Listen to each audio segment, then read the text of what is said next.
Hello, so I have not done a video for a while, so apologies for that. Things have been a little crazy, a little bit busy and stuff. There's been a lot going on. So my whole idea behind setting this channel up was so I could share with you my journey through discovering that I was possibly autistic and working towards getting a diagnosis and stuff. So I have finally got a diagnosis. I am officially autistic. Sorry, my camera is not in the best place, sorry. There we go, that's a bit better. So yeah, I finally have a diagnosis. It is official, I am autistic. It's apparently now all comes under the term autism spectrum disorder.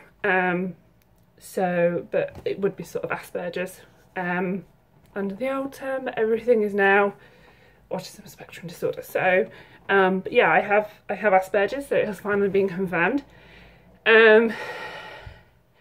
It's been about, I think about 3 weeks since I got the diagnosis. Yeah, I'm just slowly getting used to the idea that, you know, that this is real. This, you know, I have got a diagnosis now. It's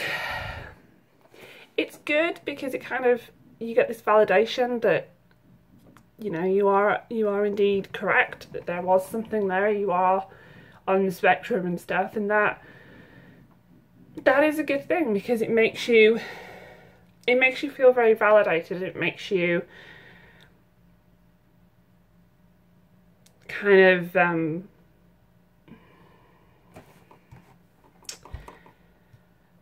I am struggling for words today, I'm really sorry.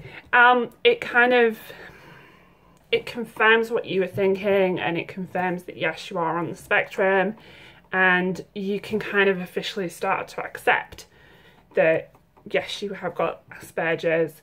And for me, certainly, I feel I can now start officially embracing it, and I can start making decisions based on that, and I can start living with that now. Whereas previously there was always the whole, well, I think I am on the spectrum, but I'm not sure. And because you're not sure, because you've not had an official diagnosis, you're constantly sort of thinking, what if I'm wrong? What if I've got this completely wrong? And from a work point of view, I suppose it's harder for work to kind of put plans into place and everything. So that makes it a little bit difficult and stuff. Sorry, my computer screen keeps going off on me, so apologies. So yeah, it's harder for work to kind of, for them to make any adjustments that they need to do, and they can only do so much. Whereas once you get the diagnosis, certainly for me, in terms of work, it's been a lot easier. And I have quite a good team leader who's, she's been reading up on autism, she's been researching it, trying to understand how she can help employees that have got autism and stuff, and what kind of adjustments and stuff can be put into place. And that's been really, really good. The main downside for me at the moment that I'm finding is I'm kind of slightly hypersensitive at the moment because I'm wanting to be open about this, and I'm wanting to kind of be out there with this whole thing. I don't want to hide my Asperger's or autism, whatever term you want to give it these days. I don't want to hide it. I don't want to shield it away anymore. I want to be open with it and stuff, because that will help in other people's understanding that you don't have to look a certain way to have something such as this. But I feel from my own mental health point of view, it would be good if I am open with it and stuff, and try to be as unmasked as possible. And So with that, for me, comes a certain amount of lots of questions. One of the biggest ones being, and I recently had a what's a case conference at work with management, with HR, and with the neurodiversity people at the within our sort of HR people and stuff.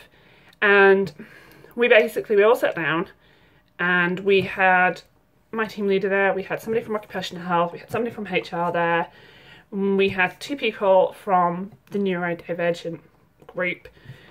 One who was there because he's also been diagnosed as an adult and he's gone through the journey that I am now on.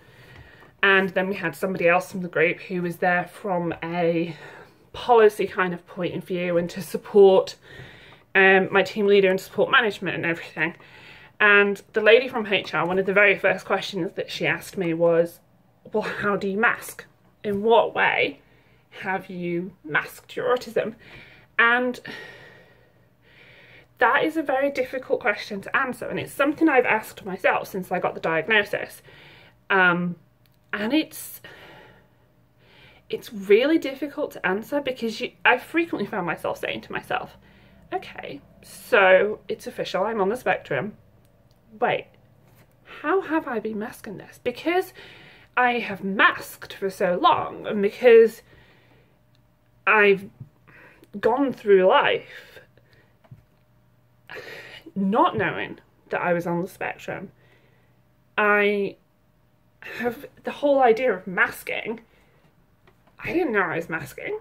To me, this was just me. I was just going through life. I was bullied very much throughout school, from both primary and preschool right the way through to high school.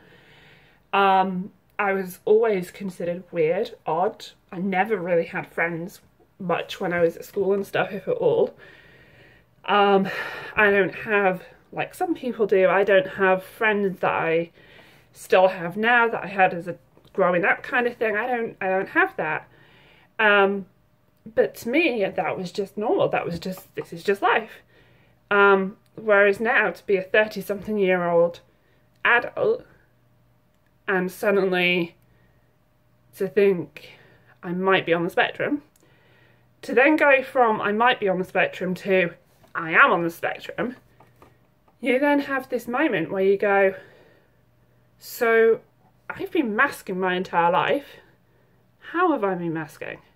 Because it's become a part of you, it's a second skin, and you didn't realise that's what you were doing, you then have this moment where you just go, wait, so what is under the mask? Who am I as a person? What am I as a person? What is autism to me? And that is a very, very difficult question to answer, and that is the next step of my journey. Discovering who I am as a person. Now I have the diagnosis, and now I've said both to myself and to work, I have the diagnosis and I'm going to be open about it.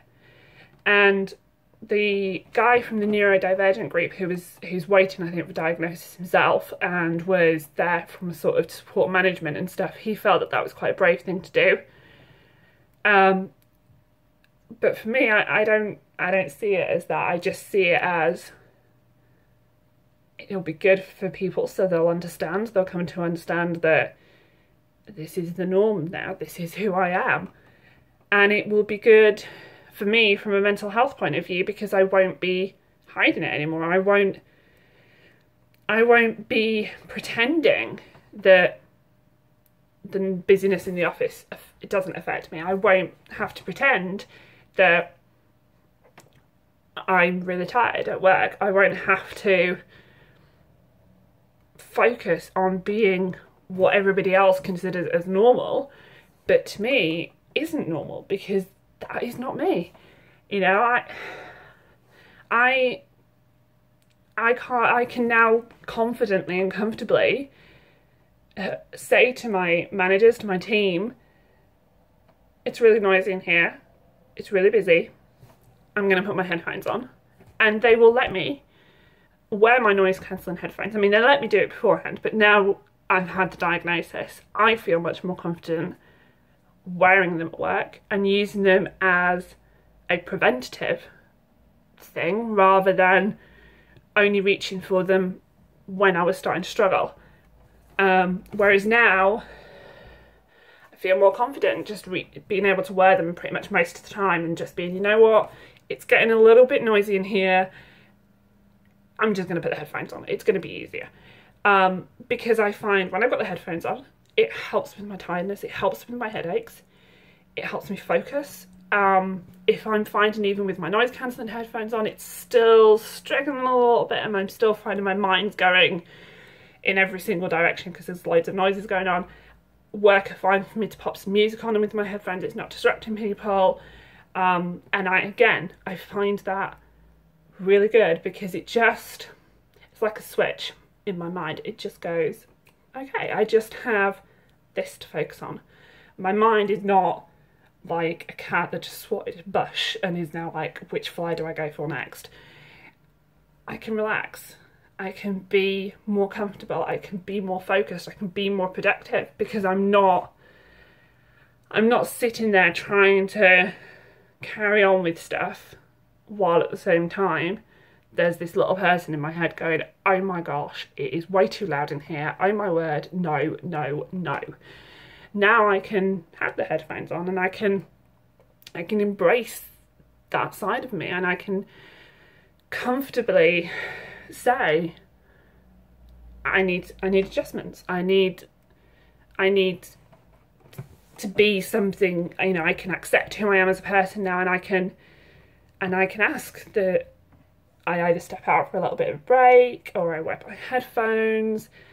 I can adjust accordingly and I feel more comfortable already in my skin. I feel more confident already. And so that's one of the big positives that's coming out of this so far, is that I'm already feeling more confident, feeling more comfortable, feeling more relaxed. I mentioned earlier on that I feel at the moment I'm very hypersensitive. And I think that's just part and parcel. Once you've got that diagnosis, for me certainly, it's like you've taken the mask off pretty much more or less. And you can confidently, you're much more aware, you can actually say to yourself, yeah, this is real. I'm not making up that I'm finding these situations difficult. It is actually difficult for me. And because you have that bright moment where you go, this is real, I haven't just been making this up, I have been having problems with this situation. Until I settle, until I get used to the whole idea, I think I'm going through a bit of a phase where I'm more hyper aware of the fact that it's noisy and stuff, but that will settle in time. I'm confident that that will settle in time, that I'll get myself to a level where I'm like, yeah, okay, it's a little bit noisy in here, that's fine, headphones. One of the big things that I've noticed, especially as well at the moment, is the tiredness. I mean, I've had tiredness for a good few years that I'm aware of, longer. And I'm much more aware of it over the past few months while I've been going through this whole process and everything. Where I would be tired at work, or more often I would get to the end of my shift and I would just come home and just need to sleep on the sofa and would just be like, I just need to crash before I can even think about doing anything, before I can even think about cooking tea, chilling for the night. I would just literally just need to be on the sofa in my own little world for a bit, maybe even sleep for half an hour. So that's the big problem for me at the moment, is the tiredness. It is a massive problem for me at the minute. And that was one of the good things that has also come out of the diagnosis, is I now know for absolute definite the tiredness is as a result of the autism.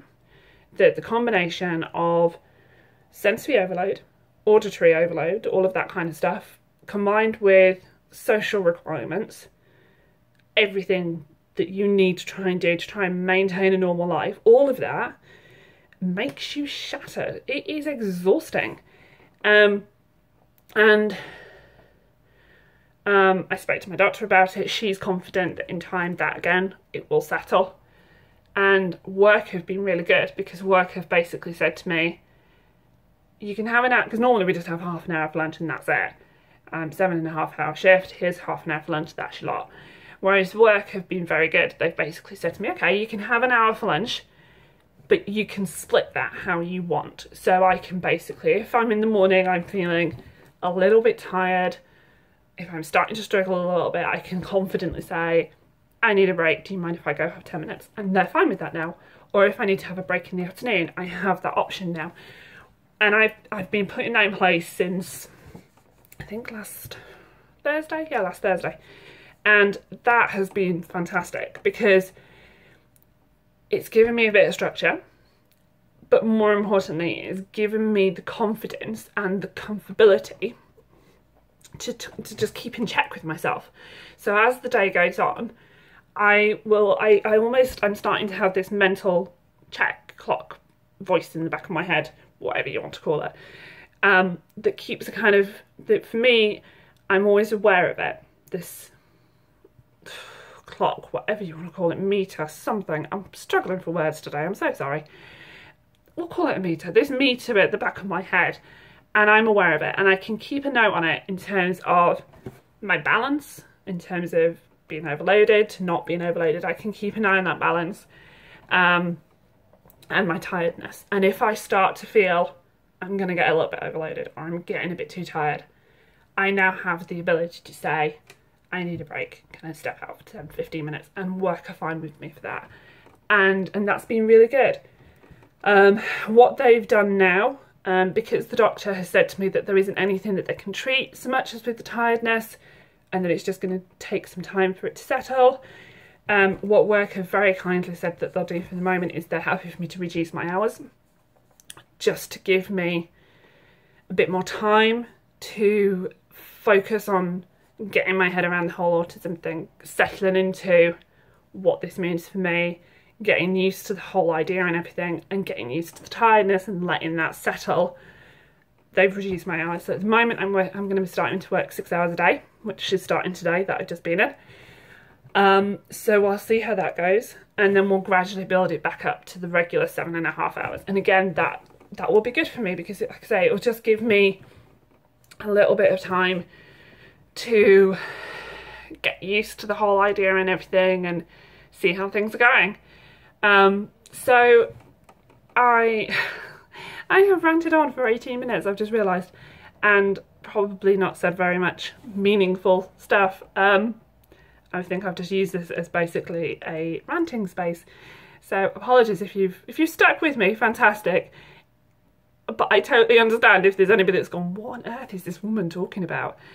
I totally understand that as well, but great if you stuck with me. But that is where everything is. I am autistic, or Asperger's, whatever you want to call it, autism spectrum disorder syndrome, whatever it is now. Autism spectrum disorder, ASD. That is the proper medical term, but it's Asperger's now, but it's all autism spectrum disorder. I have it. And this is the next stage of my journey has begun, in terms of discovering what this is for me. What is Asperger's, autism spectrum disorder? What is this to me? Who am I as this person?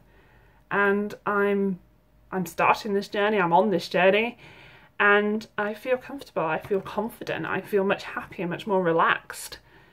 And I'm out there with it, you know. I'm gonna quickly show you guys, I have bracelets now, so I have a little bracelet that just confirms that I'm on the spectrum kind of thing, so that is there, and I've got my little medical cards and stuff now, so I have stuff with me. So yeah, it's all out there, and